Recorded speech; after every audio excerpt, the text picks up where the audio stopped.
आता सीबीएसई स्कूलमध्ये ऍडमिशन घेऊन 1,50,000, 50,000, 1,50,000 अशी फीस भरण्याची गरज नाही. तर ते जे एनसीईआरटीचे बुक शिकत होते, ज्याच्यामधून त्यांना पुढे असणाऱ्या जेडब्ल्यू, नीट आणि कॉम्पिटेटिव्ह एक्झामसाठी मदत होती, तो सेम सिलेबस आता स्टेट बोर्डच्या स्कूलमध्ये पण होणार आहे. हो, तुमच्या स्कूलमध्ये जिथं तुम्ही बिलकुल नसल्यासारखीच फी भरता, स्टील तुम्ही आता एनसीईआरटी शिकणार. कारण पुढच्या वर्षीपासून महाराष्ट्र स्टेट बोर्ड अडॉप्ट करणारे एनसीईआरटी, ते पण मॅथ्स आणि सायन्ससाठी फक्त, जे की बेस्ट आहे. कारण मॅथ्स आणि सायन्स हेच मेन दोन गोष्टी असतात जेडब्ल्यू नीटसाठी. मग तुम्हाला जे फाउंडेशनचे क्लासेस लावा लागत होते की नाही आम्हाला फाउंडेशनचे क्लासेस पाहिजेत तेव्हाच आमचं जेई नीट निघेल, गरज नाही. कारण स्कूलमध्येच होणार आहे बाळा. मग स्टेट बोर्डचे पुस्तकं बंद आणि येतील आता नवीन पुस्तकं, कोणतेही एनसीईआरटीचे पुस्तकं बंद.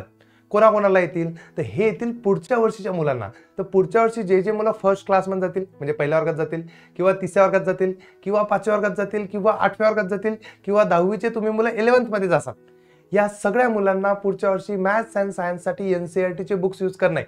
स्टेट बोर्डचे बुक्स बंद, म्हणजे टेन्शन नाही. डायरेक्ट एनसीईआरटी शिकायचं, जेई नीटमध्ये तेच एनसीईआरटी विचारलं जातं, तेच लिहायचं, डोक्याला ताप नाही. म्हणून आता सुखाचे दिवस येणार आहे.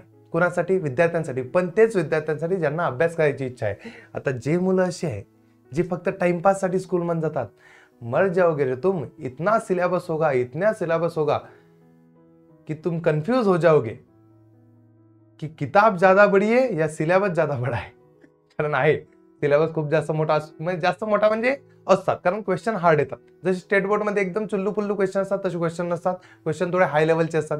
पेपर तुमचे टफ निघत जातील. मग त्या गोष्टीमुळे तुम्हाला अभ्यास करणं भाग पडेल. पण हे त्या मुलांसाठी चांगलं आहे ज्यांना अभ्यास करायचाच होता. म्हणून हे आता टाइम्स ऑफ इंडियामध्ये आले, मी तिथनंच कॉपी केलंय आणि याच्यावरती टाकले. आता हे होणार आहे. आता याची लिंक टेन्शन घेऊ नका. हे सत्य आहे, जे सत्य आहे तेच मी तुम्हाला सांगतो. आणि ऐकून घ्या, तुमच्या स्टेट बोर्डच्या स्कूलमध्ये सीबीएसई येणारच. पण जे आता 9th क्लासला मुलं जातील त्यांना जुनेच पुस्तकं, जे आता 10th क्लासमध्ये पुढच्या वर्षी जातील त्यांना पण जुनेच पुस्तकं. मग आता कोणाला नवीन पुस्तक? पण जे 11th मध्ये जातील त्यांना नवीन पुस्तकं एनसीईआरटीचे. बघा इथं मेन्शन केलंय त्यांनी, केलंय की नाही पहा, टिंग टिंग टिंग टिंग टिंग टिंग टिंग टिंग.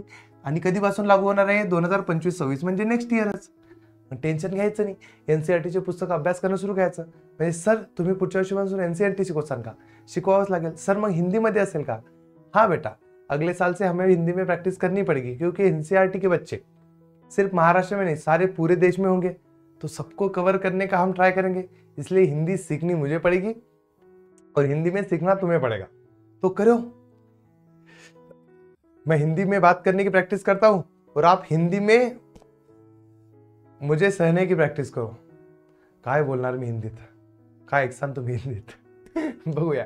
चला, पण ही गोष्ट कामाची आहे. मग हा व्हिडिओ शेअर करा, माहीत पडू द्या की आता कमी पैशामध्ये बेटर एज्युकेशन भेटण्याचे चान्सेस आहे. चान्सेस आहे, फक्त टीचर लोकांनी दिलं पाहिजे. नाही ते एनसीईआरटीचे पुस्तक घ्यायचे आणि पुस्तकातलं शिकवायचं स्टेट बोर्डच्या, मग मजा नाही. पण त्यांनी जर फॉलो केलं तर मजा होऊन जाईल. सगळ्यांसाठी हे बेस्ट डिसिजन आहे माझ्या मते तरी. चलो बाय. हे डिसिजन भेटलं, शेअर करा, शेअर करा, शेअर करा. याच्यासाठी आपण असतो. करा शेअर.